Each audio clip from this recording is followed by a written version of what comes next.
Hello students, welcome to our online platform CBC शिक्षा. I am your tutor रिया सिंगला. तो आज मैं आपकी 5th क्लास लेने जा रही हूँ इंग्लिश वोकैबलरी की. ठीक है, जिसमें मैं आपको बीच में अगर जो आपको वर्ड बताऊंगी उसमें आपको सिनोनियम, एंटोनियम और उसका मीनिंग बताऊंगी. जो फर्स्ट वर्ड मैं आपको बताऊंगी. ठीक है, और जिन जिन बच्चों ने मेरी अभी 4th क्लास नहीं देखी है, मैं इससे पहले 4 क्लासेस ले चुकी हूँ वोकैब्स की.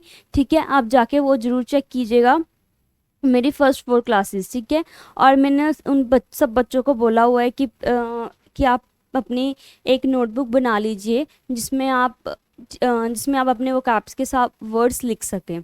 ठीक है, चलो स्टार्ट करते हैं हम अपनी आज की फर्स्ट वर्ड से. आज मैंने आपको पहले बोला है कि मैं आपको हर वर्ड मोस्टली हर वर्ड करवाने की कोशिश करूँगी जो A to Z के बीच में आते हैं. ठीक है, तो चलो स्टार्ट करते हैं आज की फर्स्ट वर्ड से.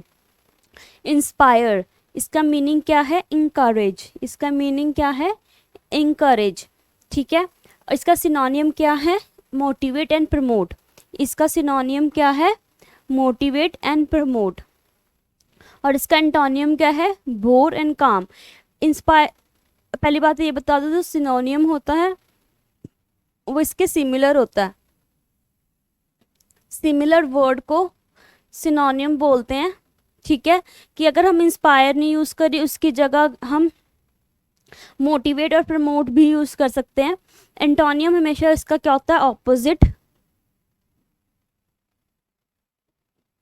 एंटोनियम उसका ऑपोजिट होता है, जिसका मतलब होता है बोर एंड काम. ठीक है, इसके उलट जो हम वर्ड लिखेंगे इंकरेज के या मोटिवेट के या प्रमोट के, तो हम उसकी जगह बोर और काम लिख सकते हैं.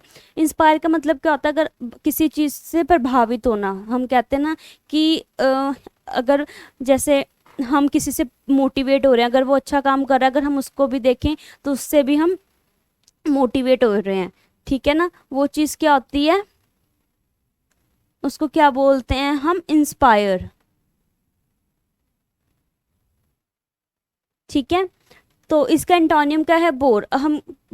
हम बोर हो रहे हैं उससे, उसके साथ ना बात करते हैं ना किसी से हमें कोई लेना देना ही नहीं होता. हम अपना आराम से बैठे हैं, कुछ नहीं, मतलब किसी से कुछ लेना देना नहीं है. हम ना अगर कोई अच्छा कर रहे हैं तब भी उससे मोटिवेट नहीं हो रहे, ना उसको इंस्पायर हो रहे हैं उनसे. ठीक है, बट अपना आराम से बैठे हैं कामली, बस किसी से लेना देना नहीं. वो चीज़, अगर कोई चीज़ अच्छा कर रहा है, अगर हम उनसे इंस्पायर हो रहे हैं, हम उससे मोटिवेट हो रहे हैं, तो इसमें कोई बुराई नहीं है. ठीक है, चलो नेक्स्ट वर्ड पे चलते हैं. एक्सपेंसिव. एक्सपेंसिव का मतलब क्या होता है? बहुत ज़्यादा कॉस्टली. जैसे किसी चीज़ की कॉस्ट बहुत ज़्यादा हो ना, तो हम वहाँ पे क्या वर्ड यूज़ करेंगे? एक्सपेंसिव. अब कुछ बच्चे तो अपनी लाइफ में एक्सपेंसिव वर्ड यूज़ करते होंगे बट कुछ नहीं करते होंगे, सो उनके लिए ये वर्ड बहुत अच्छा है. जो कॉस्टली वर्ड यूज़ करते हैं तो उसकी जगह आप एक्सपेंसिव वर्ड यूज़ करो. इससे क्या होगा? आपकी कम्युनिकेशन स्किल इम्प्रेसिव लगेगी. अगर आप जो बोलोगे, अगर आप कॉस्टली की जगह एक्सपेंसिव बोलोगे तो वो आपका बहुत अच्छा अट्रैक्टिव लगेगा, कि आपकी वे ऑफ टॉकिंग बड़ी अच्छी लगेगी, अट्रैक्टिव लगेगी. ठीक है, सो हमने एक्सपेंसिव का मतलब क्या है? कॉस्टली. ठीक है, इसका सिनोनियम क्या है? हाई प्राइस और रिच. जिसका प्राइस बहुत हाई होता है और बहुत रिच होता है वो. ठीक है, एंटोनियम क्या है? चीप. इनएक्सपेंसिव मतलब सस्ता. सस्ता जिसको बोलते हैं हम. ठीक है, सस्ता. ठीक है, ये एक्सपेंसिव का उलट है एंटोनियम, चीप एंड एक्सपेंसिव. ठीक है, जिन जिन बच्चों को कोई भी प्रॉब्लम आ रही हो किसी भी वर्ड में, किसी का समझ नहीं आ रहा हो, तो प्लीज़ मुझे कमेंट कीजिएगा, तो मैं आपको बता दूंगी. ठीक है, और जिन बच्चों ने अभी तक मेरी फर्स्ट 4 क्लासेस नहीं देखी है, वो CBC शिक्षा पे जाके विजिट करके ज़रूर देखिएगा मेरी फर्स्ट 4 क्लासेस. और जिन बच्चों ने अभी तक नोट मतलब देखी भी है मेरी एक्सपेंसिव बोल रही, मेरी अभी क्लासेस देखी भी हैं बट अभी तक नोटबुक नहीं बनाई, तो प्लीज़ मेक अ नोटबुक. तो प्लीज़ नोटबुक बना लीजिए. मैं आपको स्पेलिंग एरर भी करवा रही हूँ, जो भी आपको इंग्लिश ग्रामर का भी करवा रही हूँ, तो आपके लिए बहुत बेनिफिट होगा. क्योंकि मैं बहुत ज़्यादा हाई लेवल का या बहुत अभी से आप एकदम से आपको हाई लेवल का कुछ नहीं करवा रही हूँ. मैं बेसिक से एडवांस तक जाऊँगी. पहले बेसिक सीखते हैं, ठीक है, फिर हम नॉर्मल पे जाएंगे, फिर हम एडवांस करेंगे, ठीक है। ऐसे नहीं हो कि पहले हम एडवांस कर रहे हैं फिर हम बेसिक सीख रहे हैं, नहीं। मैं आपको चाहे इंग्लिश ग्रामर भी करवा रही हूँ, चाहे स्पेलिंग एरर भी करवा रही हूँ, चाहे वोकैब भी करवा रही हूँ, तो वो मैं आपको मोस्टली ट्राई कर रही हूँ कि मैं आपको बेसिक्स से ही करवाऊँ, ठीक है। सो ये आपने वर्ड नोट कर लिया एक्सपेंसिव। इसका जिस दिन मैं आपकी क्लासेस लूँगी ना, तो मैं आपको इसके वो जो मैंने अभी तक आपकी 5 क्लासेस या 6 क्लासेस जितनी भी क्लासेस ले चुकी होंगी, तो उनके बीच में से मैं आपको सिनोनिम और एंटोनिम्स जरूर पूछूंगी। इससे क्या होगा, आपका भी माइंड चलेगा और मज़ा भी आएगा। ये एक तरह का गेम प्ले हो जाएगा हमारा, ठीक है। चलो नेक्स्ट वर्ड पे चलते हैं। इनएबिरेट, एनिब्रेट, इसका मतलब क्या होता है, ड्रंकन। और इसका सिनोनियम क्या है, अल्कोहलिक एंड बूजर। जो बहुत मतलब कोई ड्रंक पर्सन हो, जो जिसने मतलब बहुत ज़्यादा ड्रिंक ली होती है, तो उसको क्या बोलते हैं, एनिब्रेट, ठीक है। अल्कोहलिक इसका सिनोनियम है, इसकी जगह हम अल्कोहलिक भी और बूजर भी लिख सकते हैं। कोई कहता है ना कई बार इसने बूजिंग है, ये पता नहीं ऐसा कुछ बोलते हैं वर्ड, ठीक है। और इसका एंटोनियम क्या है, sober, straight and clear headed. जो मतलब बिल्कुल ही बंदा सोबर हो, मतलब कुछ नहीं ड्रिंक नहीं करता, सिंपल सोबर स्ट्रेट बंदा हो और अपने माइंड से क्लियर हो कि हाँ मैंने ये चीज़ें नहीं करनी है तो नहीं करनी है, ठीक है। ये चीज़ होती है, ठीक है। चलो ठीक है, या आप प्लीज़ अपना वर्ड लिख लीजिए, इसके सिनोनिम्स एंटोनियम और इसका मीनिंग भी साथ में लिखिए ताकि आपको क्लियर हो। इसका भी आप ऐसे ही कीजिएगा ना, इसका ऐसे चार्ट बनाइएगा, 4 वर्ड्स ऐसे, जैसे यहाँ पे जैसे इनएबरेट वर्ड लिखा, इसका मीनिंग क्या है, ड्रंकन, वो लिखा, इसका सिनोनियम, मीनिंग और वर्ड और एंटोनियम, ऐसे लिखो, ठीक है। इसके लिख लिया, फर्स्ट ऐसे सिनोनियम लिख लिया, 2 सिनोनियम्स लिख लिए और इसका एंटोनियम लिख लिया। बहुत ज़्यादा गर्मी हो गया स्टूडेंट्स, ठीक है। ऐसे आप ऐसी एक चार्ट, वैसे इसका भी चार्ट बना लीजिए। चार्ट बनाने से क्या होता है, आपको चीज़ें ढूंढनी नहीं पड़ती, इसलिए मैं आपको हर चीज़ का चार्ट ही बोल देती हूँ कि चार्ट ही बनाओ, ठीक है। क्योंकि आपको ढूंढनी नहीं पड़ती, आपको शफलिंग नहीं करनी पड़ती किसी भी चीज़ की, ठीक है। इसलिए मैं आपको मोस्टली बोल देती हूँ कि आप वो बनाइए, मतलब चार्ट बना लीजिए, वो आपके लिए ईजी होगा, ठीक है। चलें आगे नेक्स्ट वर्ड पे, प्रोस्क्राइब। प्रोस्क्राइब का मतलब क्या होता है, forbid, specially by law. Specially by law मतलब कई बार मतलब कोई चीज़ कानून के दायरे में आके वो चीज़ बंद की जाती है ना, मना किया जाता है किसी चीज़ के लिए। जैसे जब वो, हाँ एक एग्जांपल दूँ आपको, जैसे कि वो है नहीं, जो डियर है, उस उसको उसकी हंटिंग करना, मतलब उसका शिकार करना प्रोहिबिटेड है बाय लॉ। मतलब उसका शिकार करना मतलब वो है, क्या कहते हैं, आप उसका शिकार नहीं कर सकते, ये वो है लॉ के प्रोहिबिटेड है, वो बैन है ना, बैन है ना वो चीज़, वो हम नहीं कर सकते। अब कई स्कूल कॉलेजेस में चीज़ें बैन होती हैं या पर वो तो स्कूल की अथॉरिटी के हिसाब से होती। कई बार कोई अब अगर जैसे इलेक्शंस चल रहे हैं, कुछ चल रहे हो, तो कहते हैं ना कि जो वो होते हैं, जैसे बोर्डिंग फालतू की ज़्यादा हूटिंग वगैरह वो नहीं करी जाए, वो जो हथियार होते हैं ना, जिसको इंग्लिश में क्या बोलते हैं मैं भूल गई, है ना, वो रखना अलाउड नहीं होता, वो भी बैन होते हैं बाय, क्यों वो कोई बंदा नहीं कहता, वो बाय लॉ होती है चीज़ें, ठीक है। कि कानून ने कहा है ये चीज़ नहीं होनी चाहिए। अब ये सबसे अच्छी एग्जांपल ये है कि जो डियर हंटिंग है वो बैन है, प्रोहिबिटेड है, वो प्रिस्क्राइब है,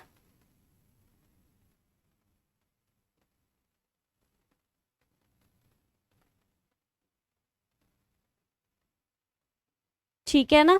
तो इसका एंटोनियम देखो, एडमिट, अप्रूव, अलाउ। मतलब किसी चीज़ से एडमिट करना, अप्रूव कराना कोई चीज़ को, ठीक है, कि हाँ कि ये मतलब ये चीज़ अलाउ है। अब जैसे मैं डियर हंटिंग की एग्जांपल दे रही थी, तो आपके पास ये डियर हंटिंग की ही एग्जांपल हो सकती है। जैसे मैं कहूँ डियर हंटिंग अलाउ है, डियर हंटिंग अप्रूव है, एडमिट है, इसको कुछ भी कर सकते हो आप, ठीक है। इसकी वैसे एग्जांपल दे रही, वैसे है नहीं, कभी आप करना शुरू कर दो, ठीक है, वो चीज़ हो जाती है। चले लिख लिए सब लोगों ने, नेक्स्ट वर्ड पे चलें। प्लेसिड, का मतलब क्या है? क्लियर, काम, सॉरी इसका मीनिंग क्या है? क्लियर, बिल्कुल साफ। और इसका सिनोनियम क्या है? काम, क्वाइट। ठीक है, मतलब काम रहना, क्वाइट चुप चुप रहना। एंड इसका एंटोनियम क्या है? एक्साइटेड, वायलेंट, मतलब एक एक्साइटेड, अच्छे, वायलेंट को अच्छा भी वर्ड माना जाता है। अगर इसका पॉजिटिव वर्ड देखे तो वायलेंट मतलब किसी को उत्साह, मतलब चीखना चिल्लाना, है ना, वो करना, मतलब वो खुशी में चीखना चिल्लाना, उसको भी हम वायलेंट में यूज़ कर सकते हैं अगर हम पॉजिटिव वे में देखें। ठीक है, एक्साइटमेंट किसी चीज़ की ज़्यादा उत्सुकता होनी। ठीक है, तो उसको क्या बोलते हैं? एक्साइटमेंट। इस ये इसका एंटोनियम है प्लेसिड का।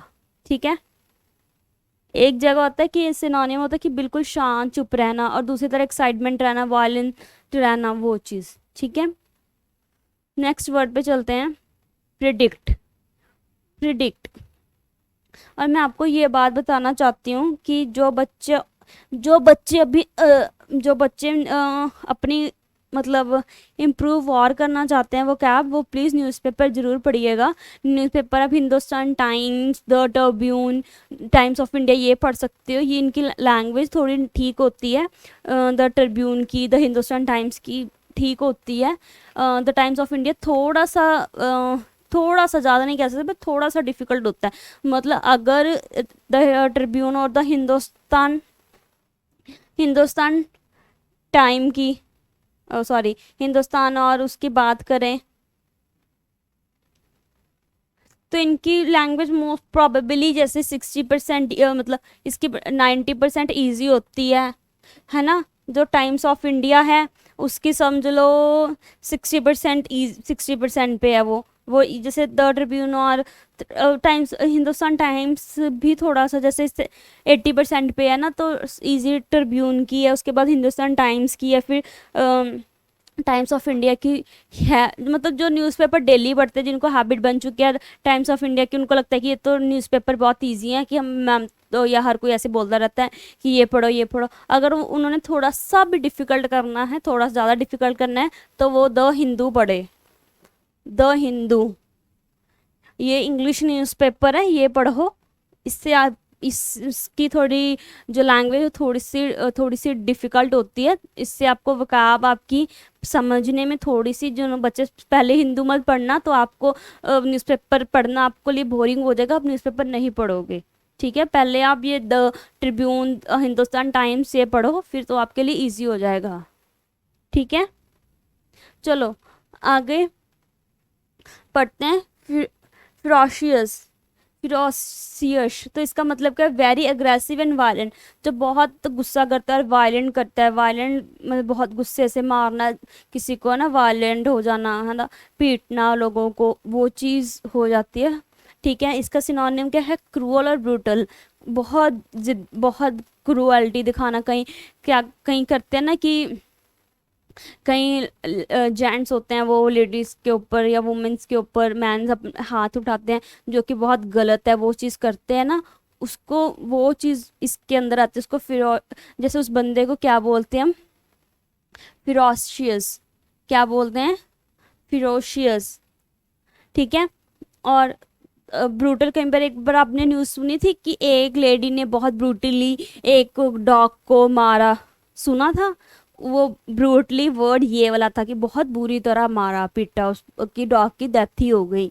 सुना था आपने ये न्यूज़पेपर पढ़ोगे ना तो ये थोड़ी थोड़ी वर्ड्स आपको कैच होने शुरू हो जाएंगे कि हाँ ये वर्ड यूज़ होते हैं। ठीक है, इसका एंटोनियम क्या है? एंटोनियम्स मैं आपको बता रही हूँ, इसका ऑपोजिट होता है। इसका ऑपोजिट क्या है? काइंड और मर्सीफुल, जो बहुत दयालु हो, मर्सी जिसको बहुत दया आती हो। ठीक है, जैसे एग्जाम्पल दे दूँ, अब चर्च में वो मर्सीफुल आप फादर्स होते हैं ना, फादर को उनको हर बच्चे के ऊपर दया ही आती रहती है ना, दया ही आती है, दया आती रहती है, दया आती नहीं है। सॉरी, आई एम एक्सट्रीमली से, कि वो बहुत दयालु से देखते हैं हर बंदे को, उनको लगता है कि ये मर्सीफुल चाइल्ड है ना, वो चीज़। ठीक है, चले नेक्स्ट वन पे। मीडियोकर, इसका मतलब क्या है? Mediocre, of not very high quality, जो कि बहुत ज़्यादा हाई क्वालिटी की चीज़ नहीं होती, उसको मीडियोकर बोलते हैं। मीडियोकर कहीं कहते हैं ना मीडियम सा मीडियोकर सा, उस चीज़ को क्या बोलते हैं? मीडियम से को मीडियोकर, एवरेज और कॉमन, उसको क्या बोलते हैं, मीडियोकर। इसको मीडियम भी बोल सकते हैं यार, कई बार वो बोलते नहीं वो मीडियोकर फैमिली से है, मतलब वो मीडियम फैमिली से है, ठीक है। तो इसका एंटोनियम क्या, इसका सिनोनिम क्या है, एवरेज और कॉमन, कि कॉमन होना बंदा है ना, एवरेज होना। इसका एंटोनियम क्या है, एक्स्ट्रा ऑर्डिनरी, एक्सलेंट, एक्सेप्शनल, कि जो बंदा एक्स्ट्रा ऑर्डिनरी ऑर्डिनरी होता है, कि जो बहुत ज़्यादा चालाक चुस्त जिसको बोलते हैं वो होता है एक्सलेंट, एक्सेप्शनल, कि बंदा एक्सेप्शनल ही है, कहते हैं कई बार बंदा कि ये तो बंदा एक्सेप्शनल है, ये तो जैसे ये तो पढ़ने के साथ साथ लिख तो सकता ही है, पढ़ने के साथ साथ खाना भी बना सकता है और पढ़ भी सकता है, ऐसे दो चीज़ें कहीं एक्सेप्शनल बंदा ही कर सकता है, वो चीज़ हो जाती है एक्सेप्शनल, ठीक है। चलें नेक्स्ट वन पे।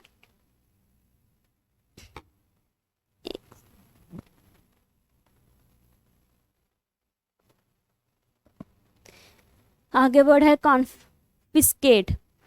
इसका मतलब क्या है, to take something away from somebody as a punishment. ये कई बार क्या होता है, हम किसी चीज़ से, किसी बच्चे से, सबसे बड़ी अच्छी एग्जांपल होगी, पहले मैं इसका मतलब समझाती हूँ। To take something away from somebody as a punishment, किसी बंदे से कोई चीज़ हम ले लेना एज अ पनिशमेंट, इसको पनिशमेंट देने से। अगर हम इसकी पहले एग्जांपल देते हैं, फिर इसका मतलब आपको समझ में आएगा कॉन्फिस्केट का। कि कई बार क्या करते हैं, बच्चे कई बार हर टाइम टैब पे खेलते रहते हैं, तो हम उसको बोल रहे हैं कि तुम ग्राउंडेड हो फॉर 5 डेज, कि तुम्हें कोई टैब टूब कुछ नहीं मिलेगा। तो उससे हमने वो एज अ पनिशमेंट हमने उससे जो छीना, मतलब एज अ पनिशमेंट हमने अगर उससे उसका टैब वगैरह छीना, तो उसको क्या बोलते हैं, कॉन्फिस्केट, ठीक है। इसका सिनोनियम क्या है, इम्पाउंड और सीज, मतलब इम्पाउंड, सीज एक वैसे क्या कहते हैं, इसको सीज कर दिया, इसको यूज़ नहीं करने दिया। सीज हम वैसे लॉ के लिए भी यूज़ करते हैं, कई बार कहते हैं नहीं, कि जिसमें मैंने आपको पहले भी एक बार ये आया था वर्ड, उसका वोकैब में करवाया था मैंने आपको, कि सीज का मतलब क्या होता है, कि वो जैसे गवर्नमेंट से हमने प्रॉपर्टी ली हो लीगली, तो उसको सीज कर देते हैं, अगर हम उसका जैसे कोई वो ना चुका पाए, है ना, तो ठीक है। इसका एंटोनिम क्या है, गिव, रिफंड और रिलीज। हम उस जैसे अगर समझ लो, एंटोनिम इसका उलट होता है हमेशा, कि दे देना, है ना, गिव दे देना, उसको रिफंड कर देना। अगर जैसे कोई भी रिलीज कर देना, हम किसी को कुछ चाहिए नहीं होता, है ना, कि अगर हाँ बाई चांस अगर इसकी बेस्ट एग्जांपल देती हूँ मैं आपको दोनों चीज़ों की। जैसे एक बच्चा है, मैंने उससे एक टैब ले लिया, ठीक है, कि उसकी पनिशमेंट है कि मैंने उससे वो चीज़ एज अ पनिशमेंट मैंने उसकी चीज़ ले ली उससे, ठीक है, कि मैंने उसको सीज कर दिया कि नहीं तो इसको नहीं चला सकता, तो उसको नहीं ले सकता, ठीक है, वो हो गया कन्फिस्केट, सॉरी, कॉन्फिस्केट, ठीक है। तो इसका एंटोनियम मैं इसका बताऊं, अगर उसके बाद अगर मैं बोलूं कि हाँ कि तुम ले लो, मैंने उसको दे दिया वापस, गिविंग, वापस कर दिया उसको, कि हाँ तू ले ले का मतलब क्या, कि गिविंग मतलब मैंने उसको दे दिया वो चीज़, ठीक है। तो ये बेस्ट एग्जांपल एक बच्चे की ही हो सकती है इसमें, कि हाँ अगर आप एक बच्चे से उस एज अ पनिशमेंट कोई चीज़ लेते हैं, फिर उसको देना, कॉन्फिस्केट, और इसका एंटोनियम क्या है, गिव। तो next word is Provogue. Provogue मतलब किसी को बार जानबूझ के छेड़ना, उकसाना, सबसे अच्छा वर्ड उकसाना हो सकता है इसका। मीनिंग है टू से और do something that you know will make a person angry और अपसेट, कि कहते हैं आपको पता है अगर जो आप कर रहे हो वो उस बंदे को गुस्सा या दुखी मतलब उस बंदे को गुस्सा दिलाएगा या उसको दुखी करेगा, ठीक है। तो इसका सिनोनियम का है एंगर और अनॉय, मतलब उसको गुस्सा दिलाएगा, मतलब अनॉय वो गुस्सा हो जाएगा, ठीक है। किसी को प्रवोक कहते, वर्ड बहुत सुना है प्रवोक, आपने भी सुना है, मुझे लग रहा है मैंने दोबारा लिखा है प्रवोक, बार किसी को बार बार, जैसे मैंने आपको एग्जांपल भी दी थी शायद, कि अगर कोई रियलिटी शो में कहते नहीं, हाँ ये मैंने आपको पहले भी दी, मतलब ये रिपीट हो चुका है प्रवोक, कि किसी को प्रवोक करना बार बार, अगर वो कहते हैं ना कि तू मुझे प्रवोक कर रहा है, कि तू मुझसे लड़ना चाहता है इसलिए तू मुझे बार बार छेड़ रहा है ना, वो चीज़। इसका एंटोनियम क्या है, कंफर्ट और एड, मतलब उसको कंफर्ट, किसी को कुछ नहीं कहना, कंफर्ट से रहने देना, खुद भी रहना, दूसरे को भी रहने देना। अगर उसको इवन किसी चीज़ की हेल्प चाहिए उसको, तो उसको हेल्प करना, उसका मतलब है एड। एड का मतलब क्या होता है, हेल्प, ठीक है। नेक्स्ट पे चलें। चलो ये आपकी खत्म होती है आज की क्लास। और जिस जिसको नहीं समझ में आया कुछ, वो प्लीज़ मुझे मैसेज ज़रूर कीजिएगा। और जो बच्चा मतलब न्यूज़पेपर वगैरह नहीं पढ़ना चाहता, अगर वो चाहता है कि वो नॉवेल्स पढ़ना चाहता है, तो भी मुझे कमेंट कीजिएगा, तो मैं आपकी नॉवेल्स आपको मतलब लिख बता दूंगी आप कौन सी नॉवेल्स पढ़ो, ताकि आपका इंटरेस्ट भी पैदा हो और आपको मज़ा भी आए। ठीक है, जिस बच्चे ने वर्ड्स नहीं लिखे हैं वो लिख सकता है। मैं आपको 2 मिनट्स दे देती हूँ स्टार्टिंग से, तो आप लिख लीजिएगा सारे वर्ड्स। इंस्पायर से स्टार्ट हो रहा है फर्स्ट वर्ड, इंस्पायर। उसके बाद expensive, inebriate, proscribe, placid, predict. Predict मैंने आपको करवाया नहीं है। हाँ, प्रिडिक्ट तो मैंने आपको करवाया ही नहीं है। प्रिडिक्ट निकल गया, तभी मैं कहूँ एक और होना चाहिए था।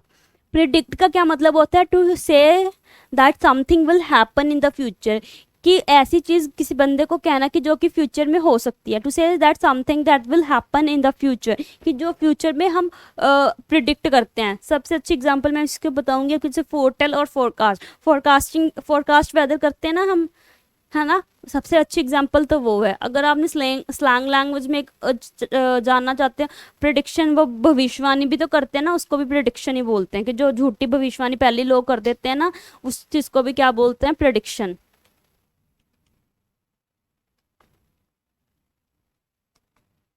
ठीक है, ठीक है। तो इसका सिनोनियम क्या है? फोरटेल एंड फोरकास्ट। एंटोनियम क्या है इसका? Calculate and measure. प्रॉपर ही कैलकुलेट करके सब चीज़ बताना, मेजर करके बताना कि हाँ, अगर बंदे ने, एक तो बंदा प्रिडिक्ट कर रहा है, जैसे मैं कहूँ किसी की मैरिज है, एक तो बंदा प्रिडिक्ट कर रहा है कि हाँ भाई शॉपिंग पे तो 5 से 6 लाख रुपया आ जाएगा। ठीक है, एक बंदा प्रॉपर कैलकुलेट करके बता रहा है कि हाँ भाई 5 लाख ही आएंगे इसका खर्चा। ठीक है, प्रॉपर मेजरमेंट और कैलकुलेशन से बता रहा है। ठीक है, एक तो प्रिडिक्ट कर रहा है कि नहीं इस इतने नियर अबाउट खर्चा आ जाएगा शॉपिंग पे। एक बंदा पूरा कैलकुलेट करके, सबसे पूछ के ताज के सब कुछ करके बता रहा है, कैलकुलेट करके बता रहा है। वो चीज़ क्या होगी? इसका उलट क्या होगा? कैलकुलेट और मेजर करना। ठीक है, लिख लीजिएगा। सॉरी, ये मैं भूल गई थी एक्चुअली, आगे पीछे करने के चक्कर में वो कहीं पर डबल क्लिक हो जाता है तो आगे चला जाता है। ठीक है, मैं आपको और ये भी कह रही थी, जिस बच्चे ने नॉवेल्स ले पढ़नी है वो तो रविंदर सिंह की पढ़ लो। ठीक है, चेतन चेतन भगत की भी पढ़ सकते हो आप, उसकी भी अच्छी होती है स्टोरीज, नॉवेल्स, वो भी पढ़ सकते हो। ठीक है, who will cry when you die, ये भी पढ़ सकती है, ये भी अच्छी है बहुत नॉवल। ठीक है, बहुत सारी नॉवेल्स हैं, जिसने पढ़नी है पढ़ लो। बता दूंगी मैं, मुझे मैसेज कमेंट कीजिएगा। ठीक है, ferocious, mediocre, confiscate, provoke. Thanks students. जिन जिन बच्चों ने मेरी अभी तक पहली 4 क्लासेस नहीं देखी, वो प्लीज़ जाके विजिट कर लीजिएगा मेरी क्लासेस पे और चेक कर लीजिएगा, जिन जिनको कोई कुछ समझ में ना आया हो। ठीक है, और मैंने आपको ये भी कहा था कि मैं आपको ज़्यादा कुछ लंबा चौड़ा नहीं चीज़ें करवाऊंगी, मैं स्लो चलूंगी, ताकि आप हर चीज़ को अपनी लाइफ में, अब ये जो आज मैंने वर्ड्स करवाए, मोस्टली आप अपनी लाइफ में डेली रूटीन में आप इन वर्ड्स को यूज़ कर सकते हो। कोई ऐसा वर्ड नहीं है कि जो अगर आप बोलते तो थोड़ा ऑकवर्ड लगे, है ना, ऐसा कोई वर्ड नहीं है। तो प्लीज़ आप इन वर्ड्स को लर्न अच्छे से, मतलब यूज़ कीजिए अपनी लाइफ में, ताकि आपकी वो कैब से आपकी वो कैब तो इम्प्रूव होगी ही होगी, आपकी जो way of talking, communication skill, वो भी इम्प्रूव होगी और बहुत ज़्यादा अट्रैक्टिव लगेगी। ठीक है, चलो, थैंक यू स्टूडेंट्स।